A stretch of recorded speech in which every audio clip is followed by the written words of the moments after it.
নমস্কার বন্ধুরা, আজ আমি নিয়ে এসেছি দুর্দান্ত স্বাদের লাউয়ের একটি নিরামিষ রেসিপি, যেটা গরম ভাতের সাথে খেতে দারুণ লাগে। আর এটা একদমই অল্প তেল মশলায় আর খুবই কম সময়ে তৈরিও হয়ে যায়। একদমই সাদামাটা একটা নিরামিষ রেসিপি, তবে এর স্বাদ হয় কিন্তু একদম অসাধারণ। এই তীব্র গরমে যখন কিছুই খেতে ভালো লাগছে না, তখন কিন্তু এই হালকা পাতলা নিরামিষ রেসিপিটি তৈরি করে নিতে পারেন। দেখবেন ছোট থেকে বড় সকলেই একদম তৃপ্তি করে খাবে। তো প্রথমেই আমি এখানে একটা মিডিয়াম সাইজের লাউ নিয়েছি। লাউয়ের খোসা ছাড়িয়ে নিয়ে তারপর দেখুন লাউটাকে এইরকম কয়েকটা বড় টুকরো করে কেটে নিচ্ছি। এবার এগুলোকে খুব ভালোভাবে ধুয়ে নেব। তো দেখুন একদম ভালোভাবে ধুয়ে নিয়েছি। এবার এগুলোকে ছোট ছোট টুকরো করে কেটে নেব। আর কাটার পর কিন্তু আর ধোয়া চলবে না, তাই প্রথমে এইভাবে বড় বড় টুকরো করে কেটে নিয়ে ভালোভাবে ধুয়ে নিয়ে তারপর এইভাবে কেটে নিতে হবে। তো লাউটাকে দেখুন এইরকম লম্বা মতো করে, আর একদম সরু না, একটু মোটা মতো করে কেটে নিচ্ছি। দেখুন ঠিক এইরকমভাবে লাউটাকে কেটে নিচ্ছি। তো একই রকমভাবে সমস্ত লাউটাই কেটে নিয়েছি। এবার এগুলো একটা প্লেটের মধ্যে উঠিয়ে রাখছি। এবার গ্যাস অন করে কড়াই বসিয়ে এখানে দিয়ে দিলাম প্রায় 2 চামচ মতো সরষের তেল। আর পুরো রান্নাটা কিন্তু এই তেলেই হয়ে যাবে। তেলটাকে একদম ভালোভাবে গরম করে নিয়ে দিয়ে দিচ্ছি কয়েকটা বিউলির ডালের বড়ি। তবে আপনারা কিন্তু যে কোনো ডালের বড়ি দিয়েই রান্নাটা করতে পারেন। এবার হাই ফ্লেমে বড়িগুলোকে উল্টে পাল্টে লাল করে ভেজে নেব। আর হাই ফ্লেমে যদি বড়িগুলোকে ভেজে নেওয়া হয় তাহলে কিন্তু বড়ি একদমই কম তেল টানে। তো বড়িগুলোকে ভেজে উঠিয়ে নিলাম। এবার ওই তেলের মধ্যেই দিয়ে দিলাম 1/2 চামচ মতো কালো জিরে, আর একটা শুকনো লঙ্কাকে 2 টুকরো করে দিয়ে দিয়েছি। ফোড়নটাকে একটু ভেজে নিয়ে এবার এর মধ্যে দিয়ে দিচ্ছি কয়েকটা চেরা কাঁচা লঙ্কা আর 1/2 চামচ মতো আদা বাটা। তবে এখানে কাঁচা লঙ্কার পরিমাণটা আপনারা আপনাদের স্বাদ অনুযায়ী দিয়ে দেবেন।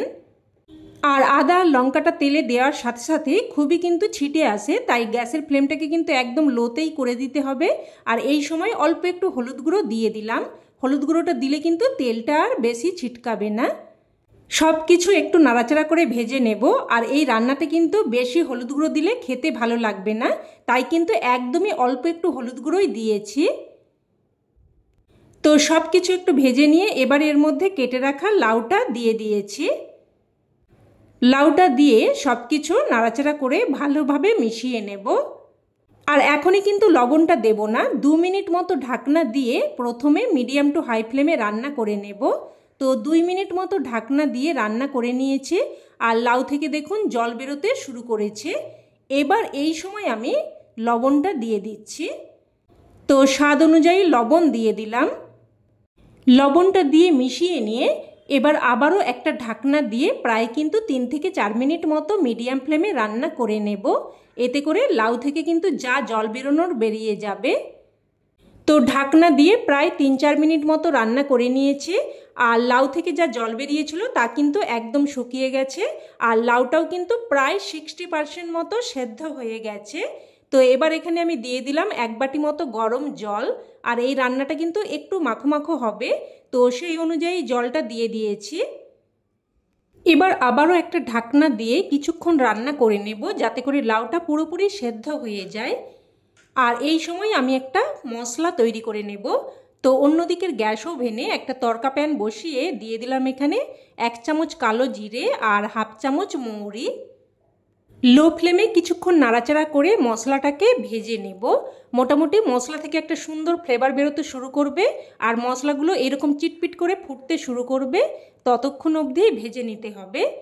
তো মশলাটা ভেজে নিয়ে এবার সাথে সাথে একটা পাত্রের মধ্যে নামিয়ে রাখছি। মশলাটা একটু ঠান্ডা করে নিয়ে তারপর দেখুন মশলাটাকে আমি গুঁড়ো করে নিয়েছি। আর দেখুন এইরকম একটু দানা মতো রেখে গুঁড়োটা করে নিয়েছি, একদম মিহি করে গুঁড়োটা না করলেও কিন্তু চলবে। এবার এদিকে ঢাকনা দিয়ে প্রায় 4-5 মিনিট মতো রান্না করে নিয়েছি। আর দেখুন লাউ কিন্তু পুরোপুরি সেদ্ধ হয়ে গেছে। এবার এখানে 1 চামচ মতো চালের গুঁড়ো দিয়ে দিচ্ছি। চালের গুঁড়োটা দিয়ে দিলে তরকারিটা কিন্তু একদমই ছাড়া ছাড়া মতো লাগবে না, বেশ কিন্তু একটু ঘন মনে হবে। যেহেতু একদমই মশলা ছাড়া রান্নাটা করছে, তাই অবশ্যই কিন্তু একটু চালের গুঁড়ো দিয়ে দেবেন। তবে আপনারা চালের গুঁড়োর পরিবর্তে কিন্তু এখানে ময়দাও ব্যবহার করতে পারেন। চালের গুঁড়োটা দিয়ে সাথে সাথেই ভালোভাবে মিশিয়ে নিয়ে এবার এখানে ভেজে রাখা ডালের বড়িগুলো দিয়েও মিশিয়ে নিয়েছি। এবার আবারও একটা ঢাকনা দিয়ে জাস্ট কিন্তু 2 মিনিট মতো রান্না করে নেব, যাতে করে ডালের বড়িগুলো সেদ্ধ হয়ে যায়। তো ঢাকনা দিয়ে 2 মিনিট মতো রান্না করে নিয়েছি। ডালের বড়িগুলো কিন্তু সেদ্ধ হয়ে গেছে। আর চালের গুঁড়োটা দেওয়ার জন্য তরকারিটা কিন্তু একটু ঘনও হয়ে গেছে। তো এবার এখানে ভেজে রাখা মশলাটা দিয়ে দিলাম, আর সাথে স্বাদের ব্যালেন্সের জন্য অল্প একটু চিনিও দিয়ে দিলাম। ভাজা মশলা আর চিনিটা দিয়ে ভালোভাবে মিশিয়ে নেব। আর বন্ধুরা, এই ভাজা মশলাটা দেওয়ার সাথে সাথেই কিন্তু একটা সুন্দর ফ্লেভার বেরোতে শুরু করেছে। আপনারা যখন এই রান্নাটা করবেন তখন এটা ফিল করতে পারবেন। এই ভাজা মশলাই কিন্তু এই রান্নার স্বাদে একদম অন্য মাত্রা এনে দেবে। তো এবার এখানে সবশেষে কিছু কুচানো ধনেপাতা দিয়ে ভালোভাবে মিশিয়ে নিলাম। এবার গ্যাসের ফ্লেম বন্ধ করে একটা ঢাকনা দিয়ে স্ট্যান্ডিং টাইমে রেখে দিলেই রান্না কিন্তু একদম তৈরি। এবার এটা গরমাগরম ভাতের সাথে পরিবেশন করুন। খেতে কিন্তু জাস্ট ফাটাফাটি লাগে। তবে এটা রুটির সাথেও খেতে কিন্তু খুবই ভালো লাগে। অবশ্যই এইভাবে একবার বানিয়ে দেখুন, আর আমার বিশ্বাস খেয়ে আপনাদেরও খুবই ভালো লাগবে। তো বন্ধুরা, রেসিপি কেমন লাগলো অবশ্যই কমেন্টে জানাবেন। আর ভালো লেগে থাকলে প্লিজ একটা লাইক দিয়ে দেবেন। আর চাইলে অন্যান্য বন্ধুবান্ধবদের সাথে শেয়ারও করতে পারেন। আর চ্যানেলের নতুন বন্ধু হয়ে থাকলে চ্যানেলটি অবশ্যই করে সাবস্ক্রাইব করে নেবেন। তো আজ তাহলে এই অবধি। আবারও অন্য কোনো রেসিপিতে দেখা হবে। ততক্ষণে সকলে ভালো থাকবেন, সুস্থ থাকবেন, আর সকলকে ধন্যবাদ।